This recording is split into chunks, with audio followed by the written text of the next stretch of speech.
What's up, everybody? It's Ronald, and I need your help. We're trying to grow the audience of Leaving the Theater, and the first step to doing that is by getting some information from you, my dedicated, loyal, and opinionated listeners. So wherever you're listening right now, please go to the show notes of this episode and click on the link that says Listener Survey.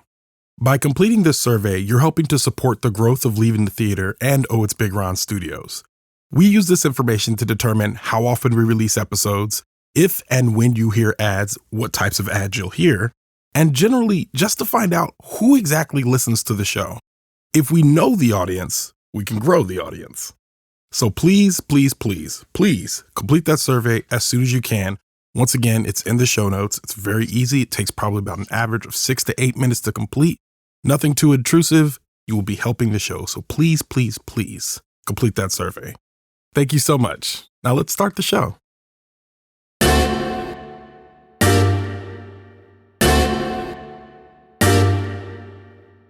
Katie Mitchell is a quirky teenager who loves making home movies. She feels like she doesn't fit in with her family and is often at odds with her father, a technophobic outdoorsman who just doesn't get his daughter. In The Mitchells vs. the Machines, the Mitchells find themselves having to reckon with more than just complicated family dynamics when a global robot uprising interrupts their cross-country road trip. I'm Ronald Young Jr., and I'm on the couch.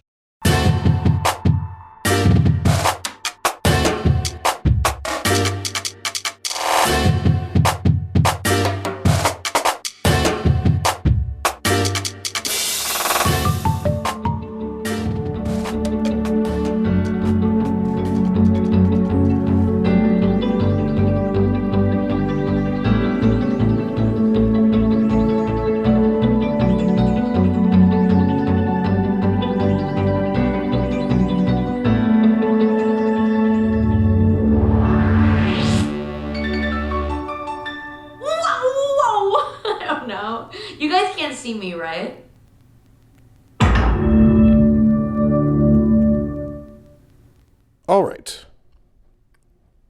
This is Ronald, and I am on the couch after watching The Mitchells vs. the Machines. The Mitchells vs. the Machines, directed by Mike Rianda, written by Mike Rianda and Jeff Rowe. Starring Abbi Jacobson, Danny McBride, Maya Rudolph, Mike Rianda, Eric Andre, Olivia Colman, Fred Armisen, Beck Bennett, Chrissy Teigen, John Legend, Carlyne Yee, Blake Griffin, Conan O'Brien, and Doug the Pug. This film was nominated for Best Animated Feature, and it is available on Netflix. All right, so this movie is about the Mitchell family who their daughter, Katie Mitchell, feels like an outcast. It's a family of 4. She feels like an outcast in her own family. Not necessarily outcast, but specifically at odds with her father, who her and her father just don't seem to understand each other. And the day that she leaves for film school, he decides that they're going to take a family road trip in order to drop her off at film school. A cross-country road trip to California to drop her off rather than her take a plane so they could have some family bonding time. But while this happens, there is a robot apocalypse, and robots become sentient, and they begin attacking the earth and capturing all the humans, and the Mitchell family is on the road trip while this happens. So they end up having to fight the robots and essentially fight for the fate of the world. I thought that this movie is from the same production team that did the Lego movies, Phil Lord and Christopher Miller, I believe are their names. And a lot of the times, this is an animated movie, of course, and it has a lot of the sensibilities of many of the Lego movies, or of all the Lego movies I've seen, specifically the original Lego movie. I'm not talking about I guess the Lego Batman movie too, but it has the same sensibilities of all these movies. It's animated, it's fun, it's zany. There's a lot of different mixed types of animation in there. There's even some, like pictures and photos and YouTube videos as well used. It's very colorful, loud. It's very busy. I enjoy it. If you like the Lego movies, you will definitely like a movie like The Mitchells versus the Machines. I don't think there was anything necessarily about it that was nothing stood out to me in terms of acting. It's voice acting. And of course, you have Maya Rudolph, who I thought was underutilized in the first half of the movie, but she did a lot more in the second half. It almost felt like their entire Maya Rudolph budget, their entire Maya Rudolph budget, their entire Maya Rudolph budget. Their entire Maya Rudolph budget was spent in the second half of this movie, of her being like a much bigger character and doing much more in it. There's not much to say about this movie. It was cute. It was a cute movie. It was good. If you have kids, you're going to like it. I mean, you're going to like watching it with them. They're also going to like it. There's a lot of fun stuff that goes on. I don't know if I don't think it's better than Encanto. And I think, I mean, that's its competition right now because they're both up for Best Animated Feature. So I don't think it's better than Encanto. It's good though. I mean, it is a strong candidate for animated feature. It's a Netflix movie too, which I think for me, it's stronger to say that Netflix now has, it has The Power of the Dog up for Best Picture. It also has Best Animated Feature. If anything, this is a testament to Netflix having the capability to put out multiple powerhouse movies across categories. And we knew that they were capable of this. This is not something that is news to us. But with a movie like The Mitchells versus the Machines, they're now, taking aim at a category in which, Disney has dominated over the years. Disney, if you consider Pixar Disney, which I do, and which, I mean, especially since Disney bought them, but Disney has dominated this category for years. So for them to take aim in this way, especially to get people who made the Lego movie, which also was a great animated film that a lot of people really liked, to take that same production team and to make a movie like this, which was good. It had a lot of heart. There's emotional beats. It wasn't, they take a page out of Pixar's book to just have something crazy happening, but also have an emotional center. And the emotional center of the story being the relationship between Daddy's little girl, who's now growing up and going to college, and her, Katie trying to find her own way in the world, find her people, find out where she fits in, and she doesn't feel like she fits in amongst her family. So it has a center that has more to do with just the robots that are attacking and all that, and all the kind of silliness of the movie around it. So yeah, I mean, it was good. I liked it. I really don't have much more to say about it other than that. It was good, and I liked it. I don't know if it's going to beat Encanto. I don't know if I liked it more than Encanto either. And I mean,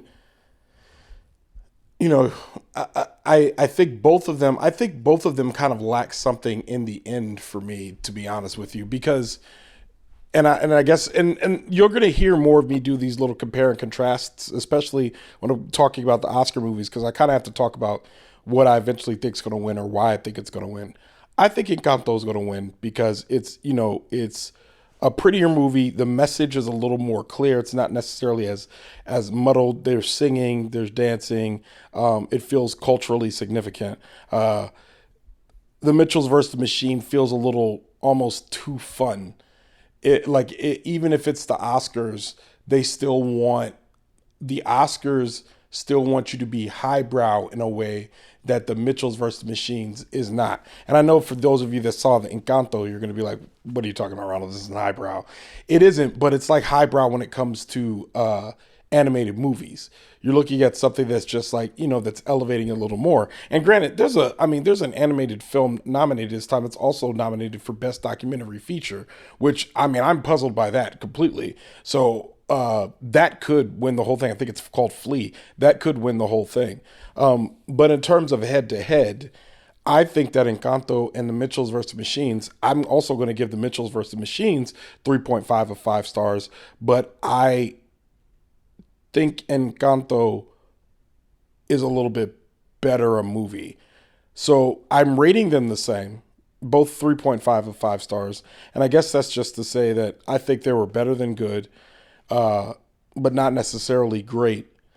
But in terms of which one I'm ranking a little bit higher, I think emotional resonance comes down to Encanto. And I think I started to say the emotional center of both of these films, they kind of land in this, oh, it's all okay. We understand. We went through this thing together and now we're cool again and we understand all our differences and everything's okay. And I feel like they both of these films did that. The Mitchells versus the Machines was funnier about it and funnier about the journey the whole time. And yeah, in my mind, I don't know why, but Encanto just edges it out just a little bit. But I still give them both 3.5 of 5 stars. If you're saying like, what's the rating on this? It's hard to, if you ask me what I think is going to win, I think it's Encanto, if it were just up to these two. If you're asking me which I think is a better movie, I think it's slightly Encanto, but I think they're both 3.5 star movies. It's kind of hard to explain why I'm giving them the same rating, but why I'm edging one out of the other, except to say that, and you know what? The more I review these, the better idea I'll come up with. I'll come up with a better analogy as to what I mean when I say this. But, you know how you have some doctors that know because doctors have ratings and they're all better. I mean, it's just to say like if two doctors are rated 3.5, it's just like, well, which one do you like more? And it'll be like something small that edges them out, but doesn't necessarily give them a higher star ranking, if you will. I don't know. I hope that helps explain it. But yeah, it's good. Mitchells versus Machines. It's zany. It's fun. It's kooky, and it's easy to watch. It's on Netflix. You probably already have it in front of you in some fashion. So yeah, give it a watch. And with that, Leaving the Theater is a production of ohitsBigRon Studios. Theme music by the mysterious Breakmaster Cylinder. To find out more about this show and other ohitsBigRon Studios shows, follow me on Twitter and Instagram at ohitsBigRon. That's at ohitsBigRon. If you like this show, I host another show on the Pushkin Industries podcast network called Solvable. Check that out wherever you listen. Leaving the Theater will be back soon, but until then, I'll be here on the couch.